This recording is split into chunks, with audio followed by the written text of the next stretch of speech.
கும்மிடிப்பூண்டி அடுத்த புதுவாயல் பகுதியின் சென்னை கொல்கத்தா தேசிய நெடுஞ்சாலையில் திடீரென தீப்பிடித்து எரிந்த லாரியால் பரபரப்பு ஏற்பட்டது.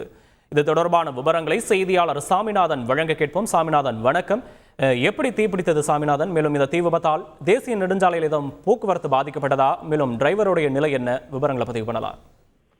வணக்கம் சார்.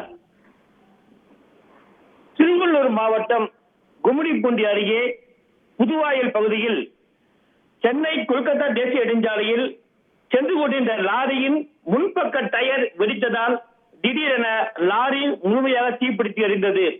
அதாவது சென்னை துறைமுகத்தில் இருந்து கும்மிடிப்பூண்டி நோக்கி இரும்பு உருக்கு தொழிற்சாலைக்கான மூலப்பொருட்களை லாரி ஒன்று ஏற்றிச் சென்றது. அதனை திருநெல்வேலியைச் சேர்ந்த டிரைவர் கணேசன் என்பவர் ஓட்டிச் சென்றார். கும்மிடிப்பூண்டி அடுத்த புதுவாயல் அருகே சென்னை கொல்கத்தா தேசிய நெடுஞ்சாலையில் லாரி சென்று கொண்டிருந்த போது அதன் முன்பக்க டயர் திடீரென வெடித்து கடும் சத்தம் ஏற்பட்டது. இதனை அறிந்த லாரி டிரைவர் கணேசன் லாரியிலிருந்து கீழே குதித்து தப்பினார். இந்த நிலையில் லாரி முழுமையாக தீப்பிடித்திருந்தது.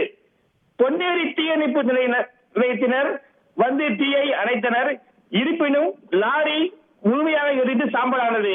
இது குறித்து கவரப்பேட்டை போலீசார் வழக்கு பதிவு செய்து விசாரணை நடத்தி வருகின்றனர். விவரங்களுக்கு நன்றி சாமிநாதன். செய்திகளை உடனுக்குடன் தெரிந்து கொள்ள உடனே சப்ஸ்கிரைப் பண்ணுங்க.